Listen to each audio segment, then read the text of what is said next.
Thank you. Let's take our seats, please.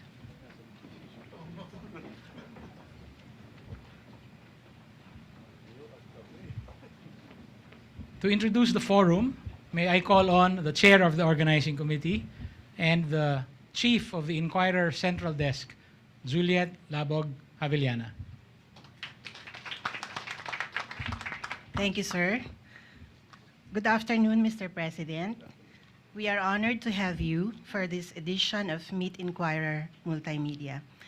This is the monthly forum of the Inquirer news platforms, the Philippine Daily Inquirer, Inquirer.net, Radyo Inquirer, Inquirer Bandera, Inquirer Libre, Cebu Daily News, and our social media and mobile platforms. Our editors, led by our editor-in-chief, Ma'am Letty Jimenez Magsanok, and our reporters are here, eager to ask you all about the burning issues of the day. We are also joined today by our chair, Ma'am Marixie Rufino Prieto, our president, Ma'am Sandy Prieto Romualdez, and other officers. We are broadcast live on Radyo Inquirer 990 AM and Inquirer.net, and on real time on Twitter and our mobile apps at #MeetInquirer.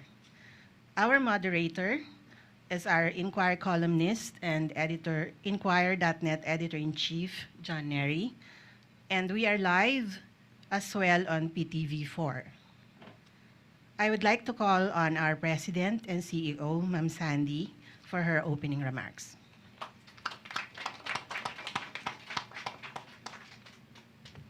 Mr. President, Secretary Purisima, Secretary Coloma, magandang hapon sa ating lahat dito sa Inquirer offices at sa lahat ng nakikinig.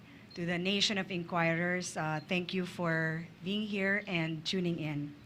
Mr. President, we are deeply honored that you have accepted our invitation. I know many don't normally like this type of format because it sort of like is very engaging. So it's we're happy that you have accepted the invitation. As Juliet had said, we in Inquirer have grown, and what we've realized is we have to be able to use this reach and influence to be able to get answers and be able to maybe also in a way explain, because all of us really are for the development of the country, and we are one with you in that. And it's nice that today we are able to have an hour or so with you and give access to the public and being able to ask, as Juliet calls it, the burning issues. So without further ado, I'll give you back to Juliet, and I'm sure this afternoon will be one of the most spectacular #MeetInquirer. Thank you, Ma'am Sandy. I would like to request Secretary Coloma to introduce our guest of honor.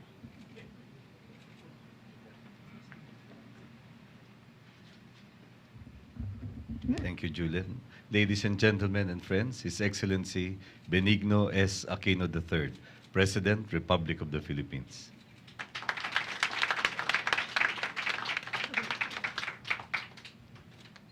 Thank you, Secretary Coloma.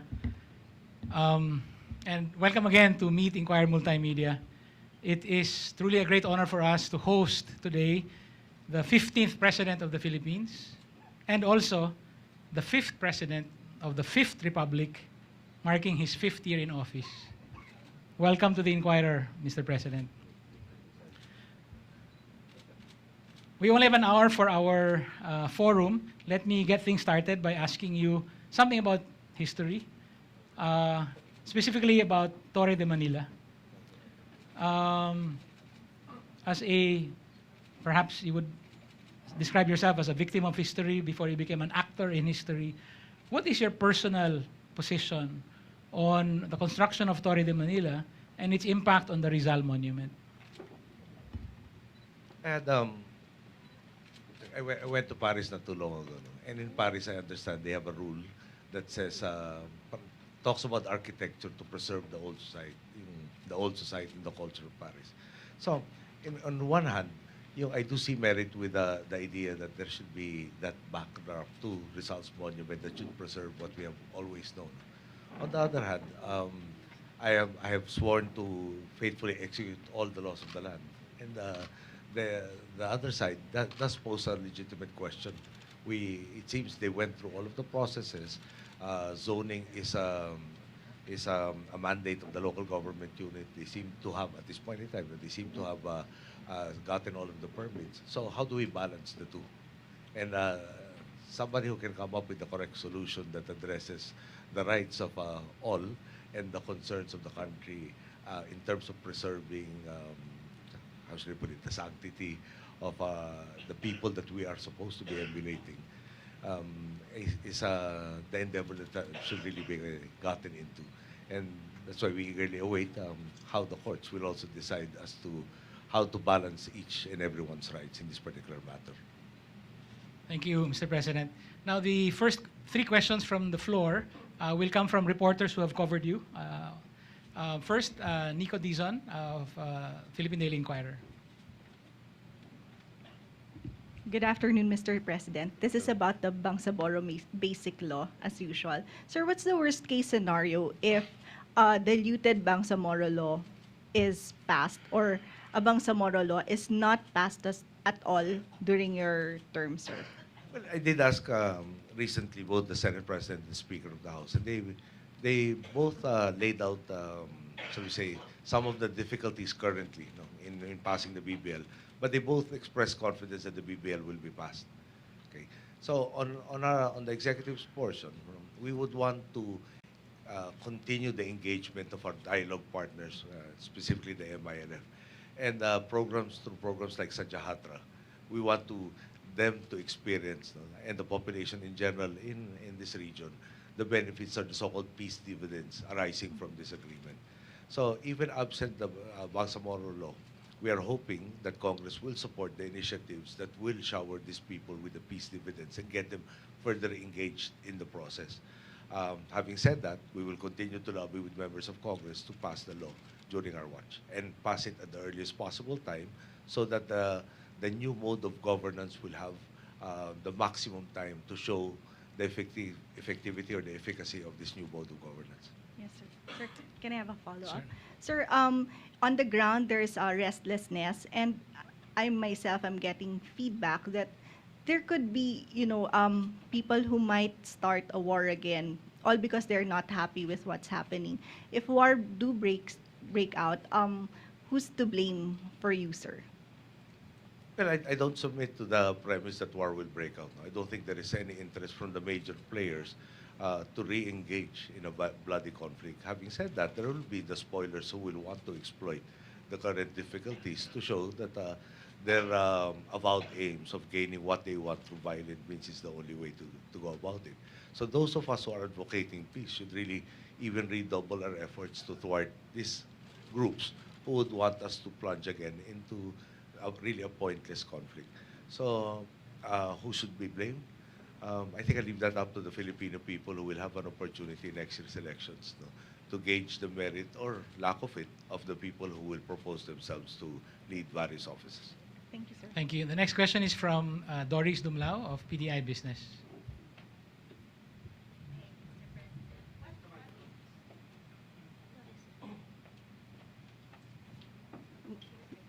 What are your thoughts on the upcoming APEC meetings, and do you expect to bring up China during the bilateral and the other meetings?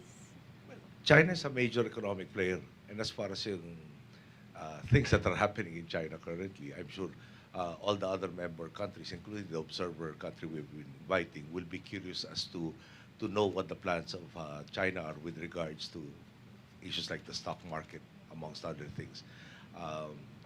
If there is tension with the so-called property bubble, the valuation of the yuan, and so on and so forth. But we will be tackling mostly. It's an economic conference, so economic issues will be at the forefront. A follow-up there. Do you expect to bring up our case on the Philippine Sea case during the APEC meeting? I think it would be more prudent for us to await the decision of the arbitral panel. rather than engage in this dialogue, which I think we have already stated our positions through various fora.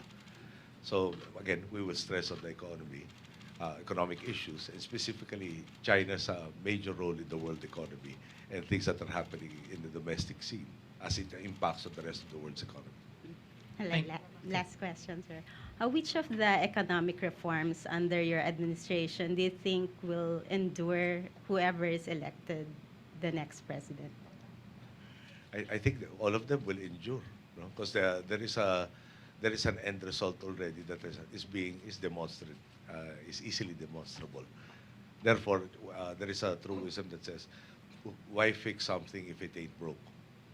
There will be refinements, and we welcome that. Perhaps there are sets of new conditions that will engender different specifics. No? But at the end of the day, this formula has been shown to be a success, and I think you do not tamper with things that are successful. Thank you. The next question is from Christine Sabilio of Inquirer.net. Good afternoon, Mr. President. The Iglesia ni Cristo protest is still fresh in the minds of the public.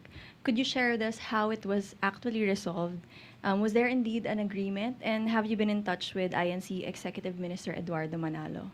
I haven't had the opportunity to talk to Eduardo personally. We have liaisons that go back and forth between us.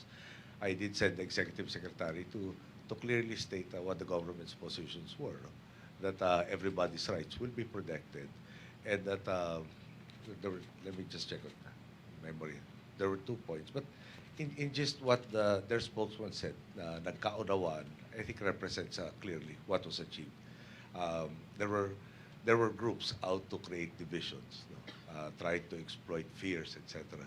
And we were able to clarify each other's positions with regards to this matter. So we came to that agreement, and they recalled all of their followers afterwards. Sir, could you elaborate more on what you meant about the groups that were trying to divide the INC? Well, klaro naman, nakita natin sa EDSA, may mga tao doon, hindi naman yata membro ng simbahan nila, na nandun nagtatalumpati, mga kanya-kanyang agenda kung anong disgruntlement. So, magtataka ka naman siguro medyo, ang bilis naman yata na nag-react, na nakahanda na ng mga talumpati at makihalubilo at mag-contact doon sa mga nakakasiwa o namamahala ng protesta yun. So, parang naive naman yata tayo kung sasabihin na napanood nila sa TV ngayon at dali-dali ang nakipag-ugnayan sa lahat. So, malamang bago pa lang nun, marami na silang minubukay. Wala akong preba sa kasalukuyan. May natanggap pang, may mga intelligence reports na bago nun, na itong mga taong itong identified with various groups that have been opposed to us even before I started in office, were participants in this particular event, trying to exploit it for their own and separate agenda. Sir, final. So it's the assurance of the government that you would be handling the case fairly that made them call off the protest, and there are no truth to the reports or rumors that there was an agreement that about the case being eventually let go by the DOJ. The case will stand or fall on its merits. And perhaps you can look at the affidavit of complaints, and you yourself, I think, can assess, even if you're a non-lawyer, I'm assuming you're a non-lawyer, look at it and see whether or not it proves the accusation. Under our system of laws, the accuser has the burden of proof. So you accuse somebody of doing something, you have to prove it. Does it exist in this affidavit of complaints or does it not? Thank you, Mr. President. When did you send Executive Secretary Ochoa to Ka Eduardo? The protest started on Thursday, August 27. Would you remember when? Thursday, I think we're actually talking to the liaison between them and us. We had meetings. Medyo nag-merge sila lahat ng araw na yun.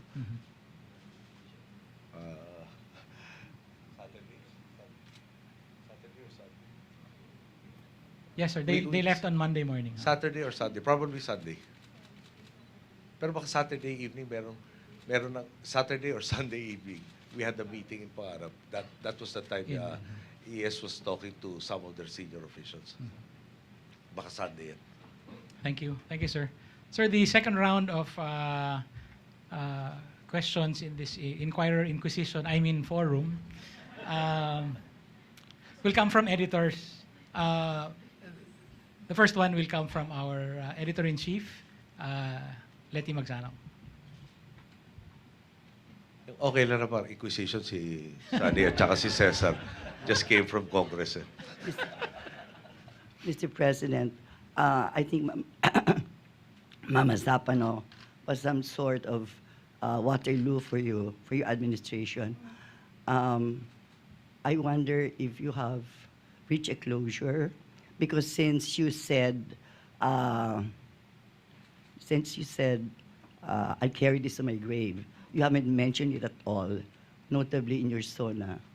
If there's been a closure, what was this? What event? What person? What insight? Whatever. Yung Waterloo refers to, di ba, Napoleon's Water- defeat, and after that, he got exiled to St. Helena. He never came back, and that's where he Yes. died. No? Yeah, So- but I know you've gotten out of the pits of Waterloo. So do I have You've climbed out. Yeah. Do I have closer? I still have quite a number of questions, and there are various agencies of government tasked, to ferret out the truth of exactly what happened in its entirety. There's an alternative version of events that happened there, which is undergoing very intense scrutiny. We're looking for witnesses that will prove or disprove certain observations. There is a case being filed specifically for the death of the members of 44. SAC 55 and others. No? 44. And I refer to the company that the Special Action support. Company. Well, most of those who died belong to civilians. There is over 100, I think, that will be indicted over this. We're meeting Over 100? probably by next week So to get all of the specifics. I understand you have already received the Mamasapano report, the OG-NBI report. Is that why you're saying this? These people will be indicted based on those reports? I think there is an alternative version of what transpired. And there is a picture that actually came out in the front page of the Inquirer that posed so many questions. And that is what we want to resolve. However, there is difficulty getting the witnesses.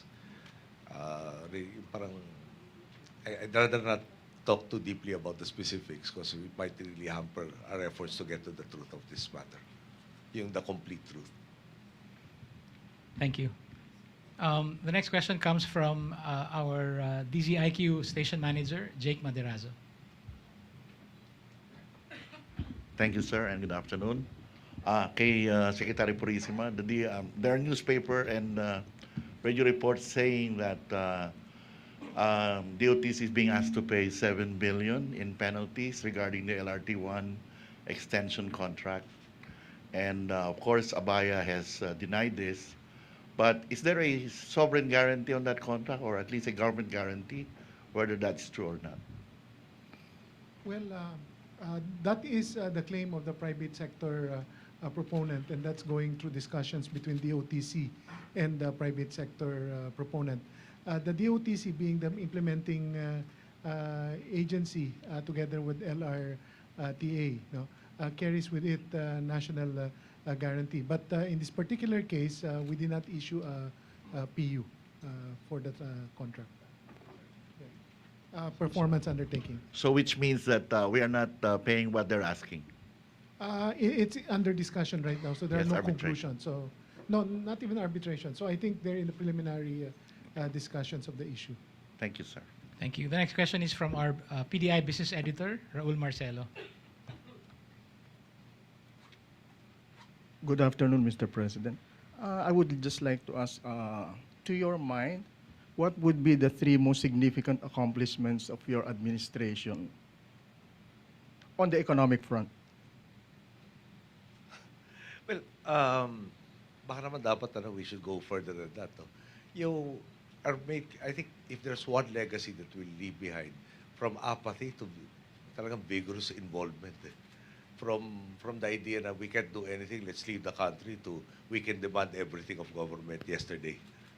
Yung para to produce what we want today yesterday. So that fuels the economic aspect. You've changed your perceptions of what you can expect in the Philippines. And I think that's the primary legacy, that I stated it, I think, at the start, pwede na ulit mangarap during the campaign. At yung mga pangarap nangyayari na ngayon. So, for instance, baka you'll ask questions about the traffic. Can I just reiterate the figures before me? The DTI says about 24,000 cars every month additional, 100,000 motorcycles additional. And we recognize that some of them might not be reported correctly. We're told that at least two major Japanese manufacturers can only deliver in a 2.5 months, 3 months period. Some models are 7-month waiting gap. So, all of us who have experienced traffic will note that these figures are not incorrect. So, it's what does that tell me? There are people, or there are a lot of people, who are convinced that they can afford both the down payment and the monthly amortizations, which means that they look towards the future as a continuation, or if not an improvement of what is happening. So, that in turn gave rise to so many things. So our ability to challenge the established lobbying groups with regards to the sin taxes, the idea of a PPP that is readily transparent, and parang the rules are really clear, and that there is a good expectation that you do your due diligence. It can be profitable, and we can get the infrastructure we need right now, and a whole lot of other things. But it starts out with the main attitude that has changed. As a follow-up, looking back, what would be two areas in the economic front that you think you could have done better or more? Well, yung one thing is that pool of experts, di ba? For instance, when sa purchasing, when the AFP decides to modernize, how do we actually know that what we're getting is what we really need versus what a proponent is suggesting that we need to fulfill our needs? No? Para they get something off the shelf and they're trying to dovetail it into what we want. And I have tasked the DOST primarily to start establishing a cadre of experts on so many different fields so that we avoid the situation like in telepono sa barangay. Di ba parang the way I explained it to them, how much did you spend? How many billions did you spend on telepono sa barangay that did not result in even a single phone call? Could we not have developed the talent that could have foreseen the growth of cellular communications, for instance? No? And if doing so, we could have made the environment so friendly to people who would invest in telcos that we could have saved us the telepono sa barangay and moved our communications faster. So that's the dream. We spend for scholars, have them trained here, trained abroad, be on the intense knowledge on the cutting edge technologies that might have applications to what we need on very many fronts. Whether it's transportation, it's communications, it's new health challenges, and so on and so forth. So when we talk to people who can supply it to us, we can specify specifically to the intense degree what we really need, as opposed to them selling us what is available on the shelf. Thank you, Mr. President. Thank you. Our next question comes from our PDI opinion editor, Chato Garciliano. Hello, sir. Good afternoon. When your mother passed, the clamor for you to seek the presidency was quick to gather steam. It took many by surprise, including, dare I say it, yourself. But you stepped up to the plate. If you knew then what you know now, would you have been as willing to take on the job? Would you have dragged your feet or passed up the task? Or did you know even then that the presidency was your destiny? No, well, let me answer the last portion of the question first. I wasn't even sure of running for re-election in 2013. And parang it had gotten to the point na you felt like somebody like Don Quixote tilting at windmills. Or in Satya's expression, hitting your head on the wall, banging your head on the wall. Para no matter what you did, no matter what risks you took, no matter what energy you expended, it seemed you couldn't change anything. So I got into that point in time that you were getting to be cynical and jaded. Now, direct answer to your earlier portion of the question, knowing what I know now, would I have dragged my feet? Perhaps, I said, my mother, I think, put it best. If I could have done something and I chose not to, I would not be able to live with myself. And I subscribe to the same. So if I knew that we would be at this position, and you name it, the investment grade, the health insurance program that covers mid to high 90s already by this point in time, the 4.4 million households that are being taken care of by yung Pantawid Pamilya. Siguro, even the attitude of the two high school graduates who are now entering UP that represented the first core or first cadre of those that have been assisted in the high school stage. They're entering UP, the UP College of Engineering, a KUTA course. And I asked the lady who was entering, sabi, you're going to civil engineering, I understand, why did you choose that? And she said, sir, hindi ba math? Parang masyadong ganado. And of course, I'm a lot of times challenged by the higher forms of math. So, to me, it's a non-question. If I knew all of the successes would be achieved, siyempre, I would have volunteered day one. No? But at that time, if I can just remind everybody, we knew, I read it in your paper quite a lot of times, the very numerous issues confounding my predecessor. And we knew that what we knew was a portion of what the extent of the problems were. So it's very daunting. People will be wanting solutions even before he stepped into office, and tsaka tangible results even before he stepped into office. The question was, would you be given enough time to effect the changes necessary? And in fairness to our people and the faith in our people, they did. They supported the correct measures, and we are where we are because they were there always behind us. May I have a second? Thank you. Can I have a Oh, sure. second? Yes. Sir, lahat naman ho tayo nagbabago. Paano ho kayo sa tingin nyo? You're quite well known for being hard-headed. Marami ho nagsasabi, and obviously, if you take a position, you will stick by it. Paano ho kayo nagbago kaya nitong 5 taon na ito na patapos na ang inyong term? Ang tingin nyo ang pinakamalaking pagbabago nyo? Mas marami na ho sakit na katawan ko siguro ngayon kaysa nung araw. Seriously, di ba, you're in the private sector, you're guaranteed 2 weeks vacation. Then you have the usual Holy Week, you have the Christmas. I don't have that. No? I think it's a perpetual question between my doctors and my cabinet. My cabinet more often than not, no? Who will advocate, magpahinga naman kayo. No? Cesar Purisima accompanied me in the trip to Europe and America. And several members of the media, both who were covering us in Europe and the group that was waiting for us in America, I understand, got sick afterwards with the pace that we were exerting. No? 2 members, I understand, of my cabinet, if I recall correctly, or 3 of them, who accompanied me on that trip, were unavailable for 2 or 3 weeks after we got back because they all got sick. No? So, how will I change? And then, that's true, no? Parang, this job really ages you. No? Number 1. Yung hard-headed, bakit pag yung, di ba, I don't make a decision na lightly. Pinag-aaralan. Sa tingin namin, given what is available, this is the best solution. Pag yung may advocate sa labas na sticks to their point, di ba?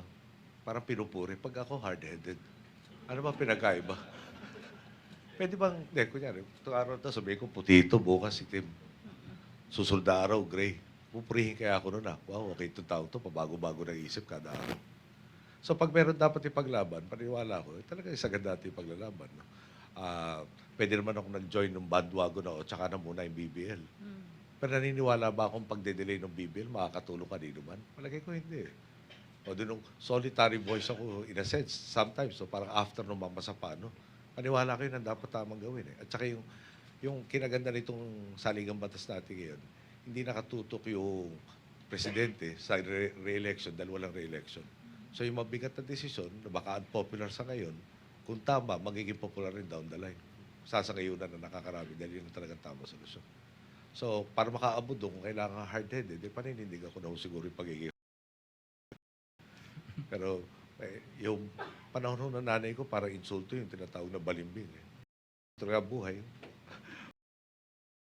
2016, tatanggapin ko ulat yan. Hanggang tanghali lang po, alaw na. Thank you. Sir, if you knew then what you know now, what would you have done differently in your campaign? Would you have, for instance, ensured a victory for Mar Rojas? if he had been your vice president, how would things have been different? Teka pala, yung would have ensured. If you ask, if Mar were here today and you ask him, no, was there anything else I could have done to also boost up his candidacy? I don't think he can think of anything. Yung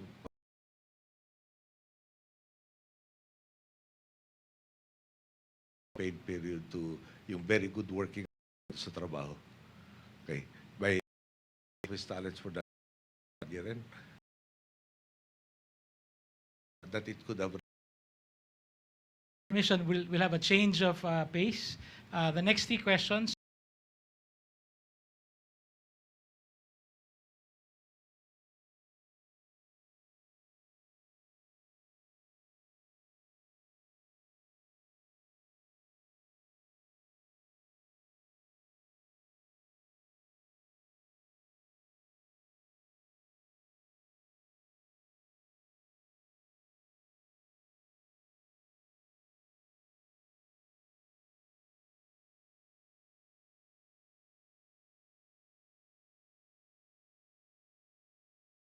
challenges of the pending legislation that we really are very interested in.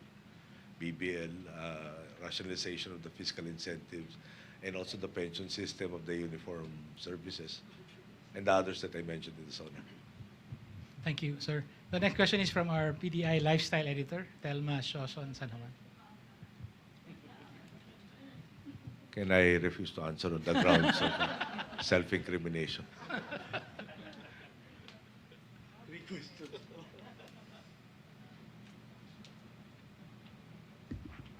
Good afternoon, sir. Before I go to the expected question, I'd just like to know to go back to the 5 years. If what do you think what would you have wanted to communicate to the people, but which was not properly and clearly communicated? Parang hirap sagutin niya, katabi ko yung communications secretary. Baka No, nothing to do with the com group, but what I'm saying, because we live in a clutter of information. You have social media, you have traditional media, you have everything. I mean, this goes beyond the capacity of a traditional institution. But yung challenge siguro is no martial law period suppression of information. Ngayon naman yata para may information glut. And how do you actually sift from the wheat and the chaff? How do you, what is garbage, what is really important? Managing information really is such a major, it should be a subset of people entering political science courses siguro, or people who want to get into politics. Yung hindi na sufficient yung the truth will find its way. Sometimes well, I guess it does find its way, pero sometimes parang the process is too long. So, what is it that you would have wanted to to convey that, you think you were not able to convey all those 6 years? Parang, siguro, the times na buwaba yung ating approval rating, for instance. Doon nako-confuse yung mga tao. Pero at the same time, eventually, nalalaman naman lang kung ano talaga nangyari. At siguro yun ang hinahabol ko. Sana more efficient yung aming pag-disseminate itong truth. I just remembered, there was a dialogue we had, we went to Tagaytay to meet with the KBP, and one media practitioner said, we were asking, di ba pwede may balance? No? Kung may negative, baka pwede paminsan-minsan may positive. Sagot sa akin was, hindi namin trabaho isabihin yung positive, bahala na kayo doon. And to be honest, when she was telling me this, and even on the trip back home, and a few days after that, time to time, sabi ko, parang pare-pare tayo Pilipino eh. Parang bang, di ba, pag dalas ko nakikita yung mga comments of foreigners, so why do we Filipinos bring ourselves down? Yung my dad had a joke about yung alimango na nasa San Francisco with a fisherman. If you want me to share it, I'll share it. There was a pail row of crabs, no? There was an American guy in the bar and a Filipino guy in the bar. And there was a crab that was about to escape the pail. So the American guy, according to my dad, talked to the Filipino, hey buddy, your crab is about to escape. And the guy said, don't worry, they're Filipino crabs. And I didn't get it at the time. Yung pala yung point pa sa may umangat, kailangan, guaranteed may hahatak pababa. So, parang pag may nangyari sa atin tragedy, co-cover na 2 weeks or longer kung may interest. 1 year later, uulitin whether or not na-resolve na yung issue yun, whether or not nagbago, bubuhayin ulit yung dati nangyari. So, tanong ko lang doon, why do we have to wallow in a mistake, especially if it has been corrected? Yung, in the absence of telling the positive, does that mean the positives do not happen? Para ganun ang point eh. And perhaps some point in time, I'll participate in a discussion with the academe. How do we move that forward? Okay. Second question, people don't, not many know that you really love to read, aside from your love of music, of course. What's your reading material bedside books now? About a third of my bed has all of these magazines and books, no? So, mga techno-thriller in the mode of Tom Clancy, Matthew Riley. And when I read, medyo yung parte yung pang-entertain naman. Pag yung medyo hating entertainment at saka educational, yung military history, various forms. May subsets, Civil War history, World War II, ancient and medieval warfare. And sir, anything on the South China Sea? Yun naman, sa office ko binabasa yun. Although, then various publications, the Economy, Time, etc. You get, especially the Economist, I get so much of areas that are not normally covered by our own media. I don't surf the net, no, but I really like the hard copy type of thing. There's something that catches my interest that I think has to be shared. No, I point it out to various members of the cabinet, various agencies involved. Ba? Minsan natatawa ako, there's so much reading that has to be done in this job. Tapos yung entertainment ko, reading rin. So, siguro mga once or twice a month, my eye doctor reminds me of these medicines na dapat gamitin ko. I have a gel that adds to parang liquid na tears, artificial tears. Nagdadry raw yung mata ko. Sir, more than a decade ago, I think you promised me that I would get the scoop when it finally happens. And then we were talking and you said that after 2016, you're actually, well, you wouldn't mind if you face some things alone. So that means there's no more scoop. I would suggest that you take care of your health, para we have all of the possibilities for me to be able to fulfill my promise to you. My health? Hindi natin mapapangako next week to next month, next year. So, habang healthy ka, di ba? Habang may buhay, may pag-asa. Thank you. Thank you, sir. The next question is from our Editor-in-Chief of Inquirer Bandera, Donna Policar. Magandang hapon po, Ginoong Pangulo. Kinaba rin.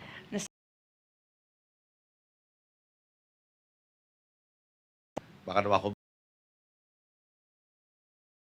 pamangkin na pumasok sa... But honestly,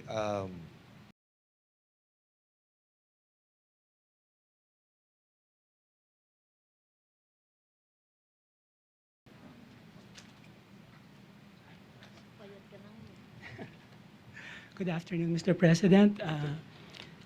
How much weight do you put in the opinions, suggestions of your sisters, especially Chris Aquino, when it comes to entertainment and cultural issues? Thank you po. well, parang pag kay Chris, discussion eh. Parang dating, yeah, siyang resident expert. But to be honest, all of my sisters, texted me about traffic, I'm headed southbound, ganito.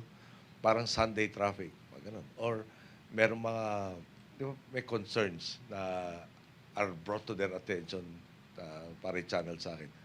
Pero nanay namin kasi noong pag-upo bilang presidente, sabi niya, bumalik na kayo sa kanya-kanyang buhay. Ako nang bahala dito. Tapos dadamay na lang kami. May may baha, may pagputok ng pinatubo, yung mga ganun. Kung inatasa kami to do something specifically. Or nanay namin, di ba? Nagmamalasakit kami sa kanya. Pero yung malasakit should not be makialam. And I think my sisters also do that. So, if there are typical na sisters na para bang nakita ka, laki yata pinayat mo o tuloy-tuloy pagpayat mo. Kaya, minsan nakakarinyo ako sa kanila na parang, again, it's speaking, no? Siya si salad dressing na, and being typical sisters, no? She will call Yoli and say, Yoli, fourth day na, puro natural ingredients siya, walang preservative, tapon mo na. Para ipapalap yung gano'n. So, again, they tell me the successes. They're like sounding boards, no? And additional eyes and ears. Pero ulit, yung tumulong versus yung makialam versus yung makipagkwentuhan na wala saysay, yun ang talaga pakay nila. Thank you, sir.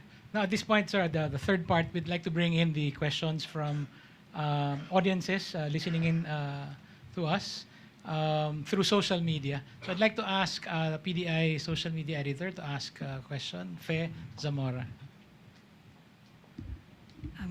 Good afternoon, Mr. President.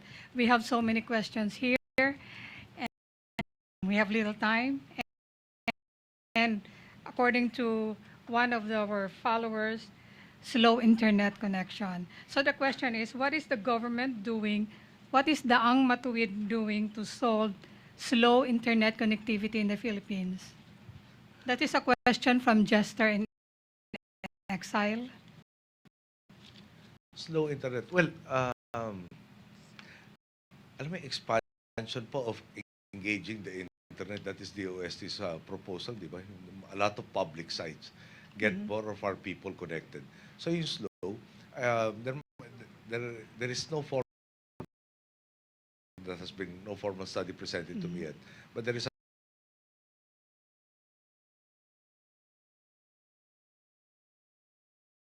related to that. Whatever happened to ICT? I think this is the department that is supposed to handle. it's an office under the OS. There is a proposal for a department. I'm sure that there is a need department specifically for IT.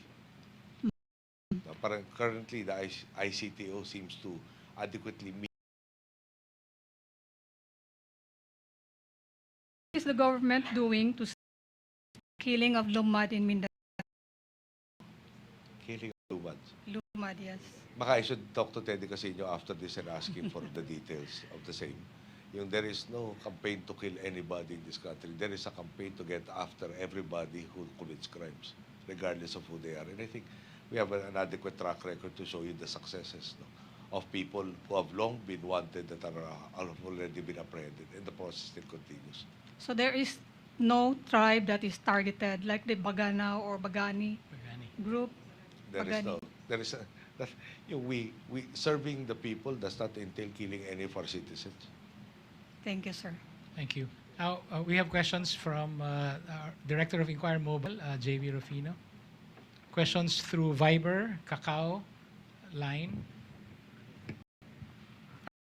Are you on, Mr. President, are you on Viber? Are you on Line, by the way?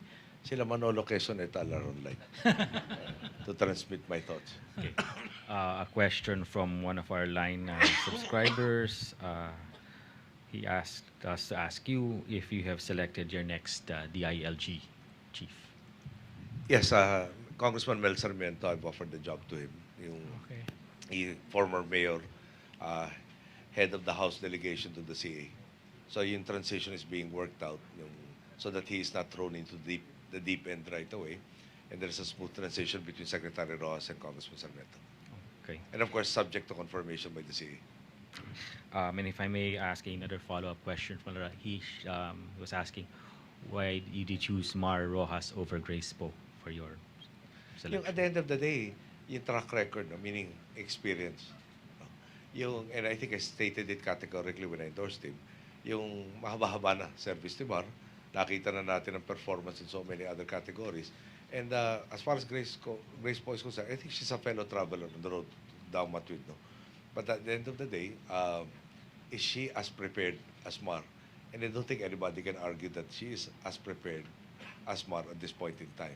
So, I did propose the idea to her na, di ba, one of the hindrances to getting our growth picture consistent is the idea that sa atin pag long term, 5 years. With a change in administration, everybody parang has a wait and see attitude, what changes will be wrought. But if we could have a system wherein parties are really platform-based and issue-based, and that there's a continuity to governance, then perhaps that enhances our ability to grow at a faster clip in a more wide-ranging format at that. Thank you, Mr. President. Thank you. Thank you. Sir, if I can ask you a couple of questions about 2016 politics. Have you given up on Grace Po as Mar Roces' vice presidential candidate? Until the end of the filing period, I don't think we're giving up. Iba pa rin yung we get united. One thing I proposed to all of them was in 1992, when my mom was stepping down, those forces allied to us split into parang conceivably 4 different factions.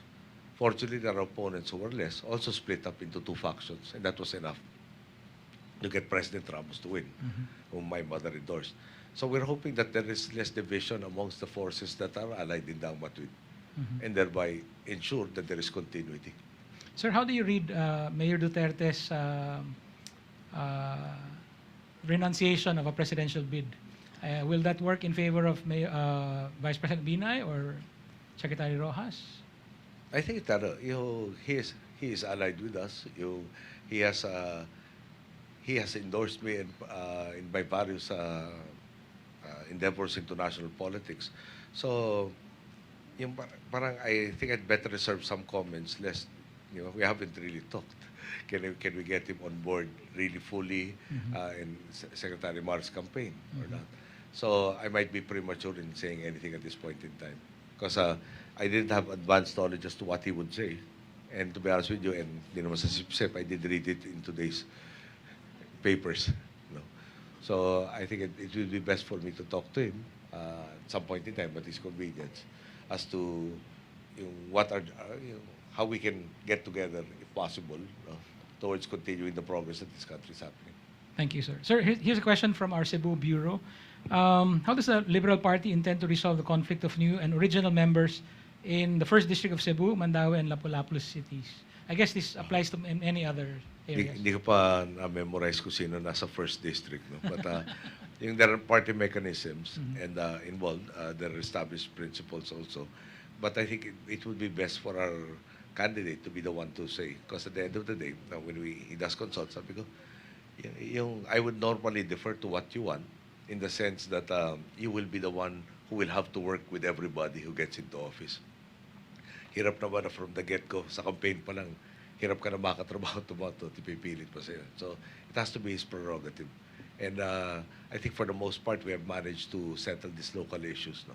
But of course, there is a truism that the lower you get, in terms of the hierarchy, the harder it becomes. That's right. But So, there will be a fair chance for all parties concerned. Are you open to declaring certain areas as free zones? Again, I will defer to the candidate to speak on that matter. Okay. Thank you, sir. Sir, I have a question here about the refugee situation in, from the Middle East that has now overcome Europe. Are you open to providing asylum, perhaps, to some of them? Will you support an international conference on refugee burden sharing? Meron tayong sa atin in particular, the Rohingya, the Uyghur, and UNCHR did approach us in the case of the Uyghur as a transit point. No? And I think our position is they make it to our shores, there is proof of their citizenship in another country, then we are signatories to various conventions that the case in point is the Vietnamese refugees, the so-called boat people from 1970. I think we finished our involvement sometime in 1990. So we have proven as a country that we are ready to assist. And of course, there was there was an organization in America that just they paid honor to, or rendered honors to President Quezon when we took in Jewish refugees That's right. in World War II. That's right. The plan was to have more, but Only one ship arrived. and of course we got occupied ourselves. Yeah. So the history is the culture is there. We just want to make sure that we manage it properly, that we don't take on more than what we can handle. You know. Yes, sir. We are vast majority of our people are still living in poverty. We'd like to take our resources to better our people and do our share, no, our fair share. And that's the question, siguro, what is fair? That's right. Sir, maybe one last question about international affairs. The Prime Minister of Malaysia is in hot water these days. He's accused of corruption. There's been massive protests in Kuala Lumpur. Have you been in touch with him? And how will this affect the participation of Malaysia in the peace process?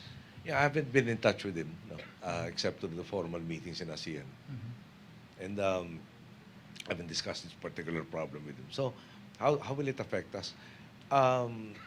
History, I think, will bear me out. No? There was a point in time that, especially during our martial law period, there is an allegation that those who opposed to Mr. Marcos found training camps in the territory of Malaysia. What I know for a fact now is that we have Prime Minister Najib, who has been very instrumental ever since I got into this office in moving this peace dialogue forward. And we hope, no, that this policy of Malaysia doesn't change, of being really of tremendous help in resolving this long problem that we have that has been festering since the late 60s. Thank you. Sir, we have about 7 minutes. If, with your indulgence, we have prepared a little game. I think you've been Somehow warned a little earlier. This will allow us...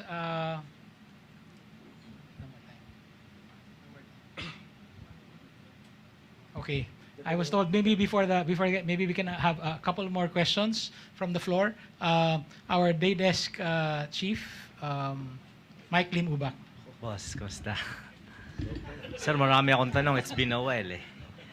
Sir, question lang, may vice na ba si Mar? There are several that are being considered. But again, kanina, I was asked, you still hold the doors open for Grace? Yes. Has she accepted? Obviously, hindi pa. Sana tanggapin niya. Pero if not, there is at least 2 in my mind right now. Pero one that I'm really pushing for. Clue, sir. Showbiz ba yan? O? Hintayin na natin matapos yung process. Pero sir, mukhang tatakbo na talaga si Grace po. How does the entry of Grace po change the 2016 terrain? And would Mar win in a 3-cornered fight with Duterte backing out? So tatlo na lang sila. Yeah. I think yung babalik tayo dito, no? Yan may na-espouse ng aming grupo. May continuity. And how does one argue with success? Yeah. So, in our case, para may proven quantity, ito na na-produce. And paniwala namin starting block pa lang to. Yung those who will come up, after us, they continue the programs and the reforms that have been happening. They stand on our shoulders. You get to a higher level at a quicker pace.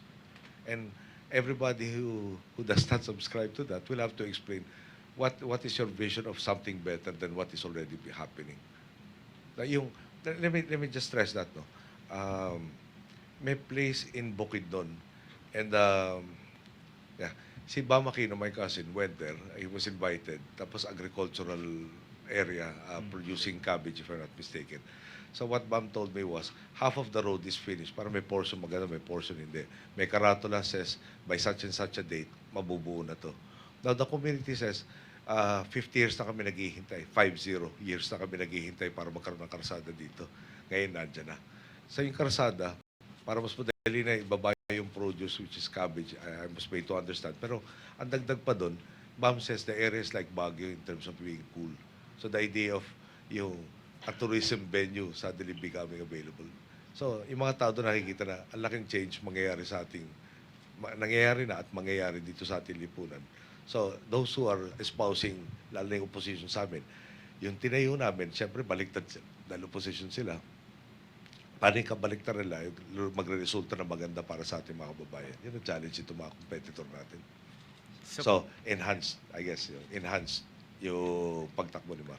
But would Mar win in a 3-cornered fight between Binay Yung and mag-umpisa tayo siguro, ano ba yung tamang gawin? No? Sino ba dapat suportahan? Tapos sa dulo nun, paniwala natin.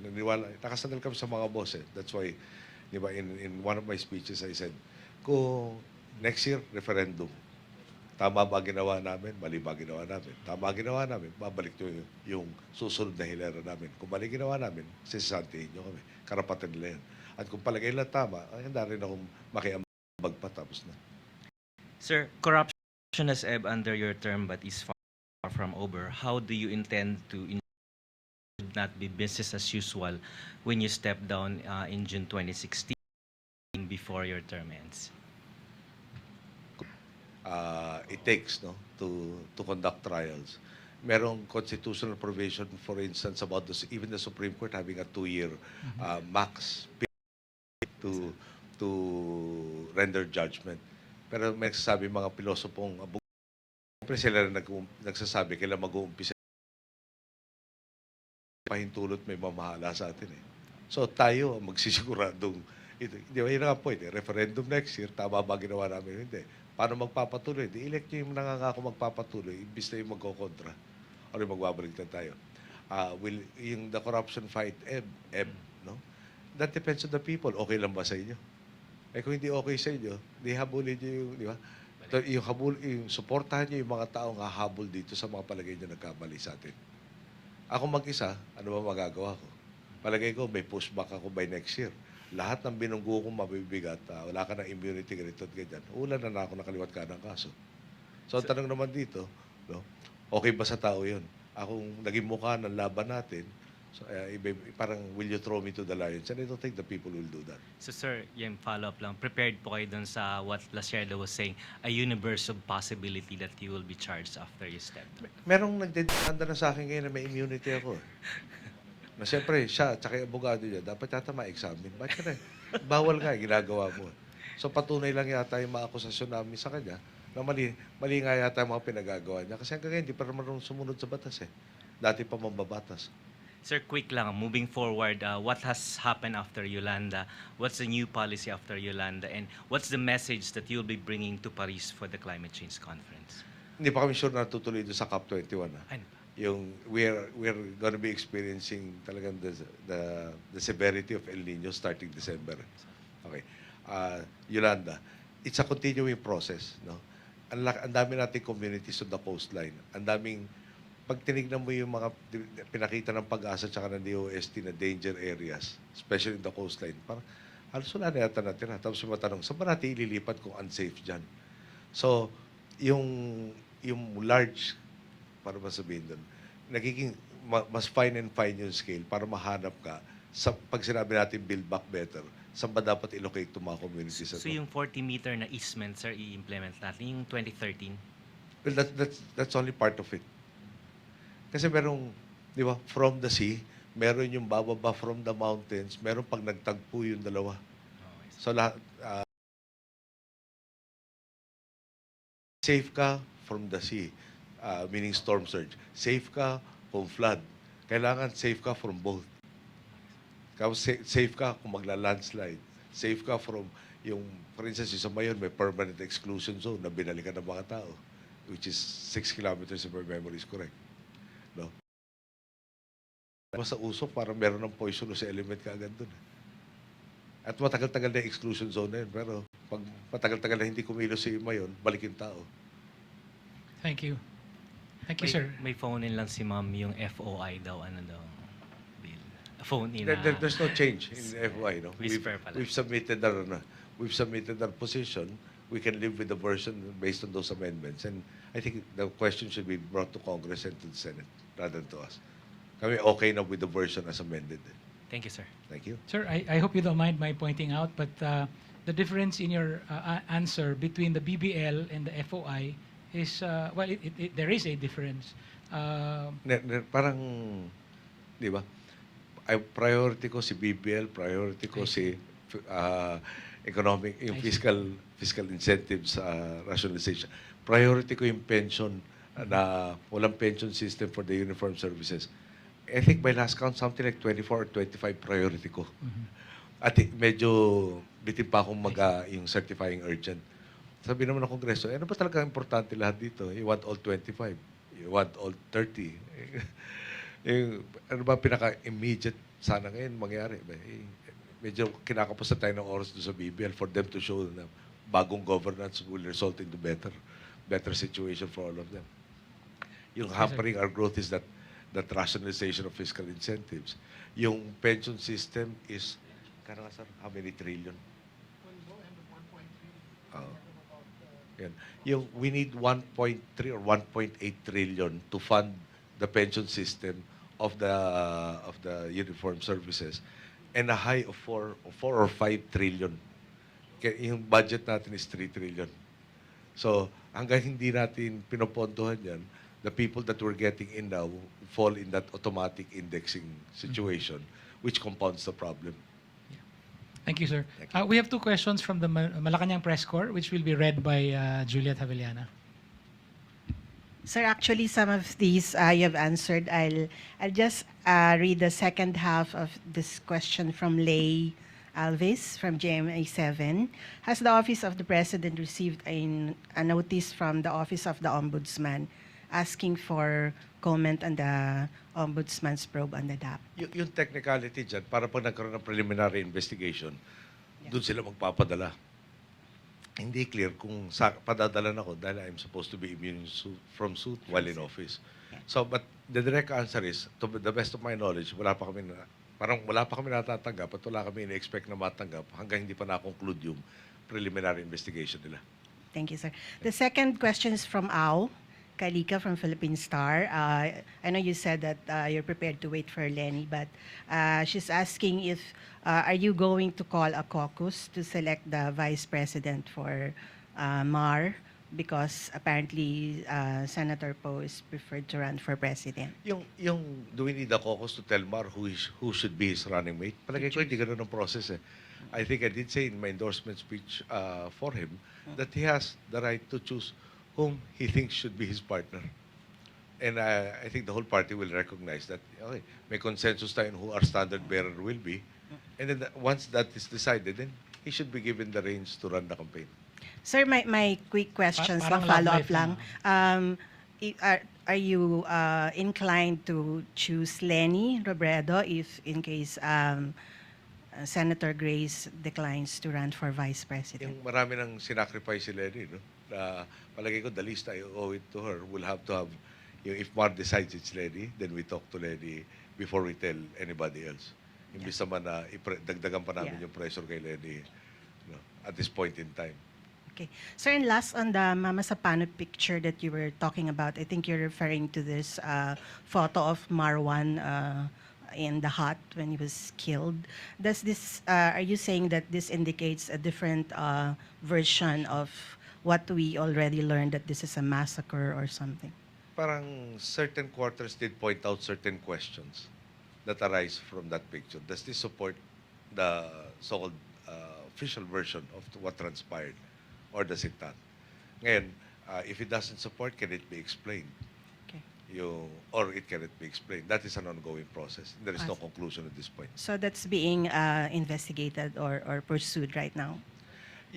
Please don't ask me the specifics because Ah, part okay, of it yeah. is getting all the witnesses.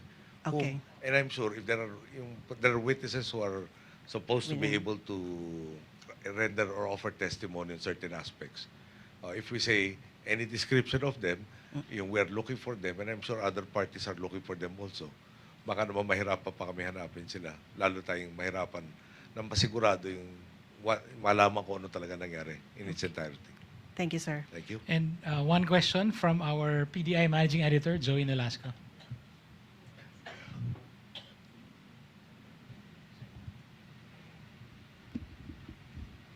Mr. President, I know you're open to all possibilities.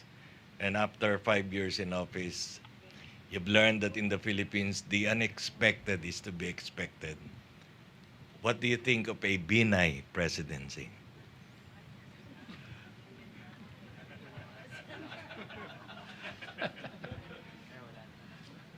Alam mo, siguro, pang-expand ko na yung kanina, no? Sabi, di ba, nag-resign sa akin one line. Tapos ang dami na sinasabi from that period on. um, ang dali namang pakitang may katotohanan ba doon sa sinasabi niya. I was asked in an ambush interview what I expected him to say that afternoon. I think this was before the Cavite speech. And sabi ko, sana he just tells the truth. Okay na ako doon. If you believe in democracy, my parents did tell me, and my father in particular said, the true test of a democracy is your ability to defend the rights of even the people who are in opposition to or you don't like. Actually, I think he said, defending the rights of your enemies is the true test of a democracy. Defending the rights of your friends is the easiest thing to do. Okay. Now, am I saying the BP is my enemy? Hindi. No. But I do believe that he said he is the head of the opposition, and yung parang di ba? I oppose everything you did. O di fine. So sana, yung ginawa namin, yun kaya referendum eh. Ito ginawa namin, palagay mo, baliktad ang tama. Pero 5 taon, palagay niya tama. No? So, bahala ang taong bayan, di ba? At may karapatan taong bayan. Yung amin bang ginawa ang tama o yung pinapangako niyang, may pinapangako na nga ba? Yung isasangguni raw sa inyo, yung ba mas tama? O yung ba ang tama? At baka mali ba kami? So, the campaign will make that even more glaring. No? Yung pinagkaiba ng pananaw namin. At ang taong bayan may karapatan or sole right to decide who should run this country. Thank you, sir.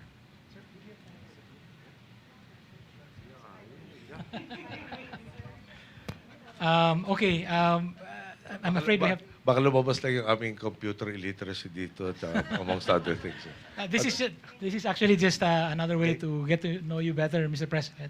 Mr. President, and also to have you give answers to how many items do we have? 10 items. But Mr. President, this game is so complicated. I lack the skill set to do this. So I'm going to call on our radio anchor and editor-in-chief of Inquirer Libre, Chito de la Vega, who will serve as game master. Good afternoon, Mr. President. Actually, we prepared 50 questions, pero swerte kayong malakas kayo kay Nico, 10 na lang. So this is a matchmaking game. No, it's not matchmaking. It's match a word to a hashtag. And I've heard that the President has been instructed of what a hashtag means, pero alam na raw niya yun dati pa. Okay? So ganito ang ano natin, I will say a word and the President will choose among the hashtags that we have provided. Okay? Yung group dito, corned beef hash lang ang alam ko. Sir, nabubuko tayo dyan sa ano natin. Computer literacy. Okay, so 10 words na ano. We're preparing just the hashtags. I believe may nagsabi na kay Presidente yung hashtag, ha? Hindi lang core hash. Yun na. Yan na.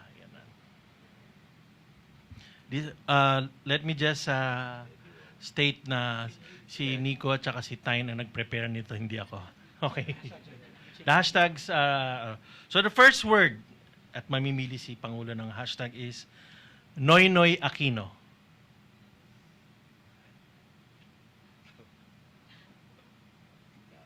Anong gusto nyong, tingin nyo pag Noynoy Aquino, anong hashtag ang dapat dyan?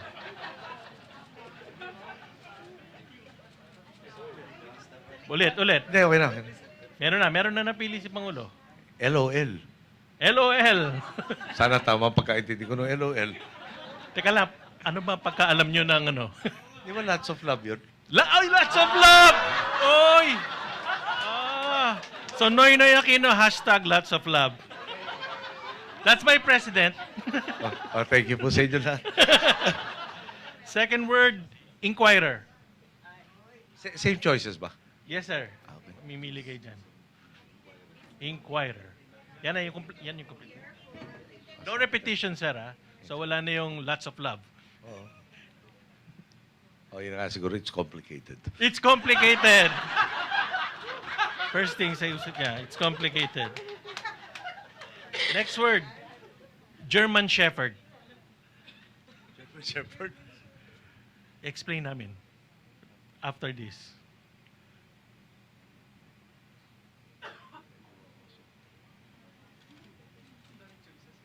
Parang mahirap pa. Nahirapan si Pangulo bigla. Nagkaroon ako ng German Shepherd Yun. recently. Yun na nga, sir. Kaya namin 4 tinatanong. months old pa lang, hindi pa pwede i-train. Kaya, May bagong aso si Pangulo. It's a German, half Shepherd. Hindi, it's a German Shepherd. Ito meron ng aso ngayon. Totoong aso. Siguro, hindi, para sa yung beautiful, it's a really beautiful dog. Beautiful. Sir, ano ba? Is it a male or female? Male. It's a male. Yan. Okay. Buti na lang hindi in a relationship sinagot niyo, sir. Mar Rojas. Yan. Inspiring. Oh. Ang bilis, sir, ha? Laila de Lima.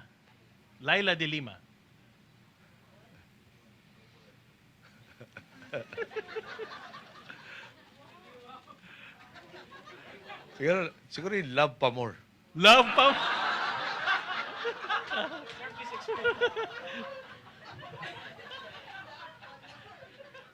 Next is Grace Po. Yan ang sa tamang panahon. Vice President Jejo Marbinay. Yun ang number 1, di ba? Eddie, wow. Ito, pinakamain na topic yan, Metro Manila traffic. Kasabay may solusyon dyan.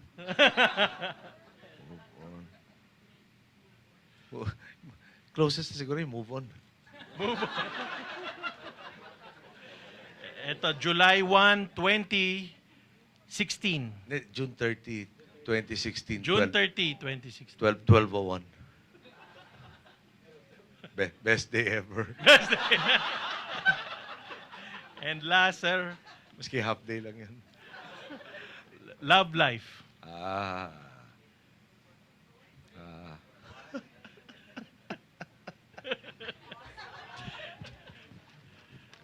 Ang lakas ng tawa niyo, sir. Kahit wala sa mikropono, naririnig.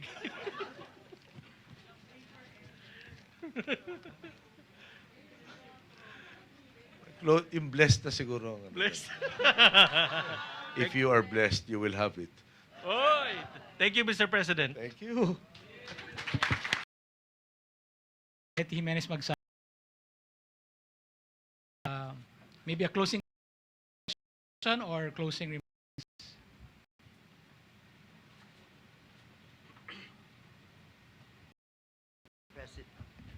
Dear Mr. President, for spending precious time with Multimedia at this time, as the September song goes, this last few months of your administration, thank you very much. On behalf of this number 1, and the country's number 1 youth organization. Thank you, sir. Sir, we'd like to present you with a token of our esteem and appreciation. I'd like to call on Board Chair Marixie R. Prieto, Group CEO Sandy Prieto Romualdez,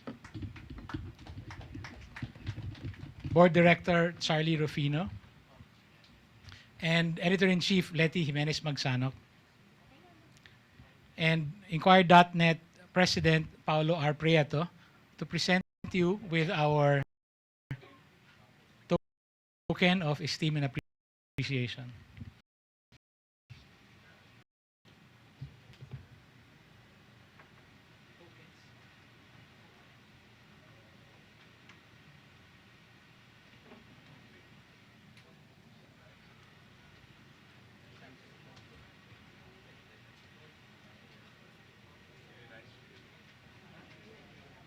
Oh, this is the Sona? Huh?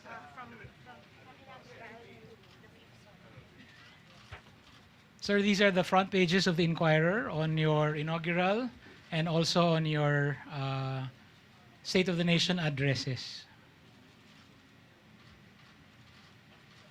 There's another one? Yes, please.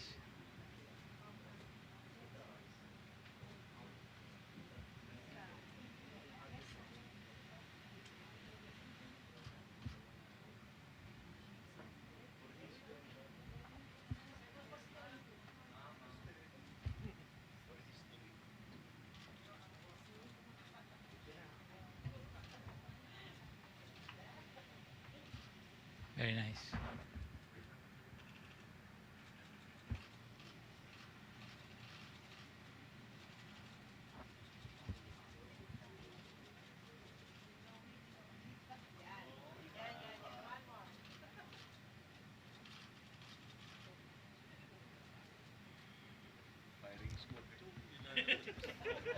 Thank you very much, Mr. President. We have many more questions, but unfortunately, we've run out of time.